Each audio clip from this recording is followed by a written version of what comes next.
أعوذ بالله من الشيطان الرجيم. بسم الله الرحمن الرحيم. الحمد لله الذي أنزل على عبده الكتاب ولم يجعل له عوجا.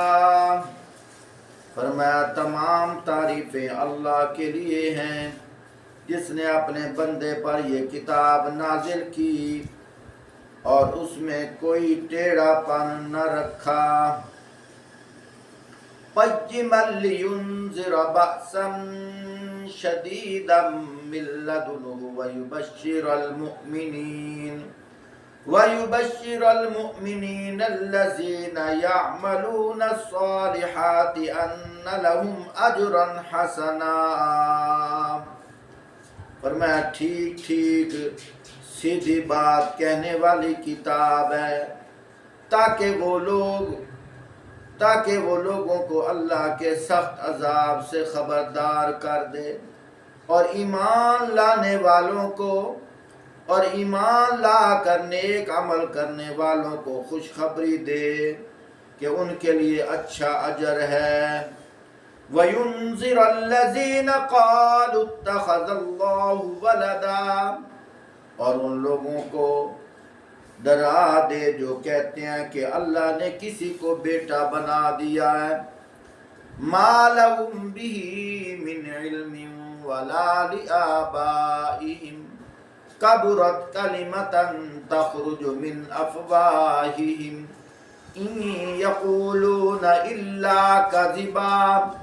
فرمایا اس بات کا نہ انہیں کوئی علم ہے نہ ان کے باپ دادا کو علم تھا.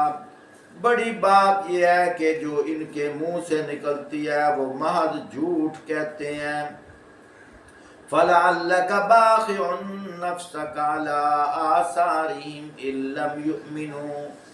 إِن لَّمْ يُؤْمِنُوا بِهَٰذَا الْحَدِيثِ أَسَفًا. فرمایا اچھا اے نبی صلی اللہ علیہ وسلم، شاید تم ان کے پیچھے غم کے مارے اپنی جان کھو دینے والے ہو اگر یہ اس علم پر ایمان نہیں لاتے.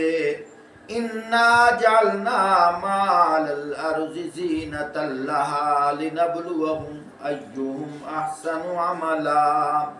واقعہ یہ ہے کہ جو کچھ سر و سامان بھی زمین پر ہے اس کو ہم نے زمین کی زینت بنایا ہے تاکہ ان لوگوں کو آزمائیں اور ان میں جو کون بہتر عمل کرنے والا ہے.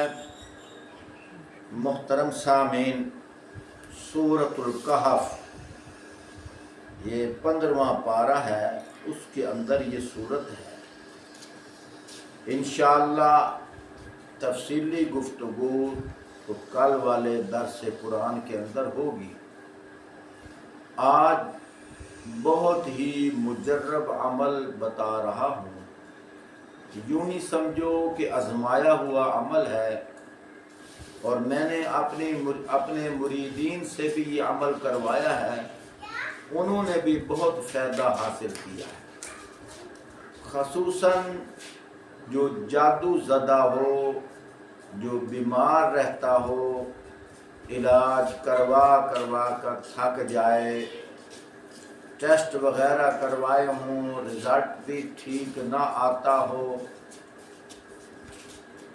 بیماری کا پتہ نہ چلتا ہو، اگر کوئی دشمن کوئی مخالف ہے اور اس کے اوپر بس بھی نہیں چل رہا، ہر جمعے والے دن فجر کی نماز کے بعد سورۃ الکہف پڑھ لو. جس نیت سے پڑھو گے انشاءاللہ اسی دن اسی وقت فائدہ ہو جائے گا. بہت ہی قیمتی عمل ہے. حتیٰ کہ اگر کوئی بے روزگار ہے وہ ہر جمعے پڑھنے لگ جائے، اللہ پاک غیب سے اس کو روزی عطا فرمائیں گے. باقی انشاءاللہ تفصیلی گفتگو کل والے درس قرآن کے اندر ہوگی. اللہ پاک ہمیں سمجھنے کی توفیق عطا فرمائے.